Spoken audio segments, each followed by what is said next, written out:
The incursion of Russia into Ukraine has taught the world many lessons, and some of the most critical is that there is need to be energy sufficient and also provide food security. This has also pushed many economies to the edge and driven the prospects of a global recession. African countries with large hydrocarbon resources are finding themselves in the spotlight, and Tanzania is one of those countries. But it isn't just the Ukraine crisis that makes the country one of interest to the world. The first offshore discovery of natural gas in Tanzania was in 2010, and since then, other finds have been made. Now, natural gas in Tanzania is the new gold, and the country has proven natural gas reserves of 57 trillion cubic feet, with at least 49.5 trillion cubic feet of those reserves far offshore in the Indian Ocean. Joining me now to look at the journey of Tanzania to becoming a gas giant is Olumuyiwa Aladejana. He is, of course, the country manager for Sahara, Tanzania. Olumuyiwa, welcome to Business Edge. Thank you for joining me. Thank you, Tolu, and it is indeed a pleasure to be here. All right. So we see Tanzania in the past several years has been trying to accelerate its efforts towards, joining the prestigious liquefied natural gas exporters club. And from the look of things, let's really see, how fast do you think this process can move? What can Tanzania do to accelerate this situation? Thank you, Tolu. You see, the process for getting gas up to the end user is a process, right? It takes time. There are things to be done. It is not as such that you open a valve and then the gas just flows out. There are negotiations. You need to prove the reserves. You need to liquefy it. You need to bottle it up. You need to transport it. Tanzania is moving pretty fast, and they're moving diligently as well, which is very important. You see, it is very important to not make mistakes in the process. It is very important to get it right. However, what they are also doing is that they are gradually transitioning into renewable and cleaner energy. And what do I mean by this? There's a push for LPG with Sahara, Tanzania, which is also a company under the Sahara Group, which is a conglomerate of about of a number of countries out of Africa. We're in Tanzania as well. And what we're doing here is that we have infrastructure development in terms of LPG to push cleaner energy. We have also invested in about 4 vessels that are delivering LPG across Africa. And this also includes Tanzania. So what we're doing is, alongside the Tanzanian government, is to ensure that while the LNG process is going on, the country and the people of Tanzania and East Africa as a whole do not lag behind in terms of getting access to cleaner energy. Okay. So it's interesting to see that the government has managed to unlock as much as some $30 billion in foreign investment. And I mentioned the fact that Tanzania also has around some 57 trillion cubic feet of natural gas reserves. What are the possibilities of more gas reserves being discovered? What's sort of the process right now in terms of those partners who are coming in terms of exploration? Where are we? The exploration is actively going on. I know that there are other partners that have reached out to the government of Tanzania trying to explore even other fields where there's suspected reserves, and that is going on really well. The deal with Shell and Equinox is also going on really well. There are negotiations.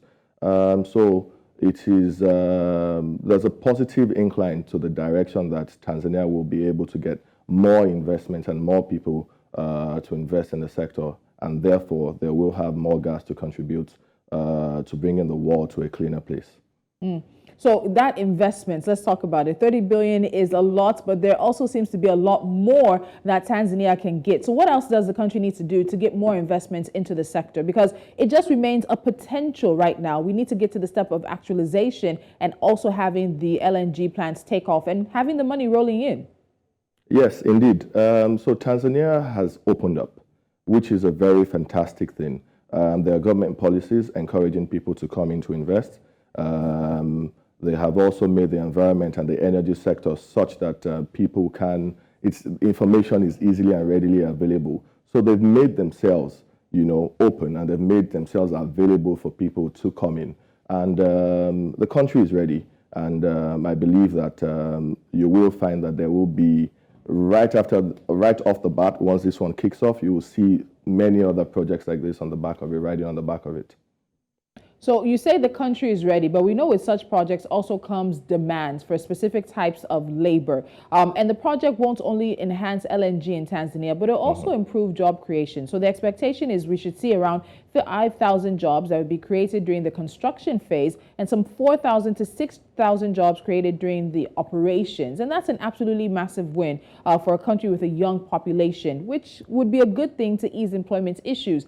But the question then is, do these people, do those looking for the jobs and those who are likely to take on the jobs, do they have the skills that some of these jobs will need? Some of this could be quite technical and specialized. What do we do in that area?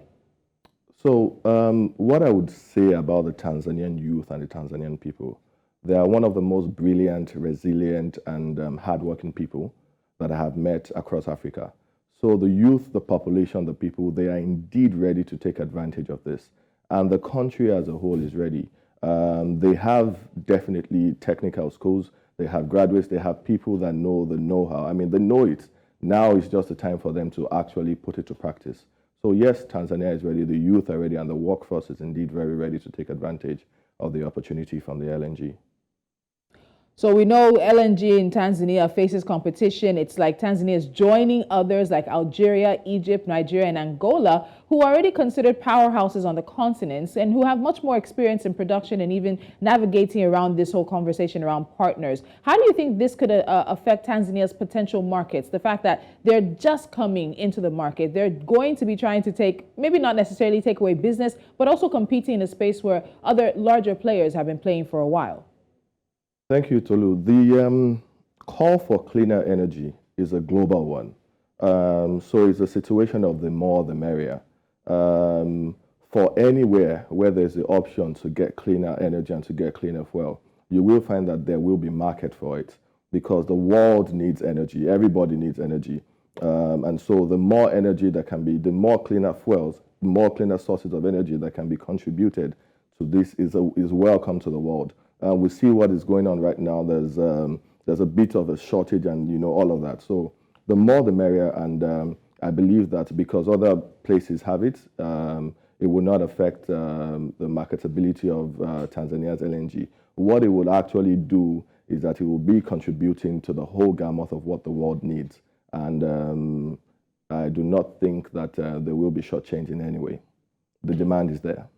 All right, so you've mentioned the energy transition once or twice, and I think it's a good point to even look at that conversation. So Tanzania is the East African country that is looking very desperately to unlock more foreign investment, but also to escape the energy transition or the rush to decarbonize that could possibly make the gas reserves useless. And that's a conversation we've heard from many people: climate justice, a just energy transition, and all of that. When you look at the targets for Tanzania to develop its enormous gas reserves and also look at the target for decarbonization, can these two things exist side by side? Can it happen in such a way that the country can still develop, take advantage, and continue to progress economically? Absolutely, 100%. It can happen side by side. As you can see, like I mentioned, there's a push for LPG, which is to kickstart the process. It's a transition fuel, right? So while that is ongoing, then the LNG, they're also working on decarbonizing their gas as well, reduce gas flaring and all of these things. So yes, it is possible to work side by side, reduce emissions, all of these things. You see, the world will be better off for everyone with the cleaner fuel. So everybody is working in the same direction, and Tanzania is not lacking behind. Sahara as a whole, as a group as well, we're also pushing this, to ensure that there's sustainable energy across the world. And finally, Olumuyiwa, before I let you go, what are the next steps, the next developments we should expect in Tanzania's oil and gas sector over the next few years? So we're seeing the investments coming in, we're seeing the discoveries as well. What happens next? What you will continue to see is you see Tanzania continue to take the big role as they're taking in East Africa. Who they are is they are the gateway to East Africa. So they'll continue to establish themselves. There's infrastructure coming into place. There's the bigger market. And then we'll see Tanzania grow more and push the drive and actually push and drive the change into cleaner fuels and cleaner energy.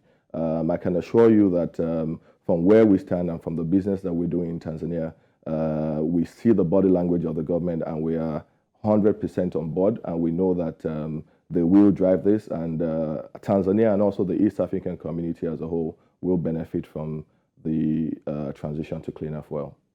It's a good one, and we'll definitely be keeping our eyes on the developments in Tanzania. Olumuyiwa, Aladejana, thank you so much for joining me today. Thank you, Tolu. All right, and Tanzania does have some challenges on its path to becoming a gas giant, but all in all, it does look like the administration of Samia Suluhu Hassan has been able to navigate around that. The investments are in, the discoveries are ongoing, as well as exploration, and what's next is that Tanzania could hit the markets and cause a really big bang. And let's be honest, we're here for it. Employment and, of course, prosperity and revenue going into any African nation is a plus for all of us. You're watching Business Edge. There's more on the show when we come back.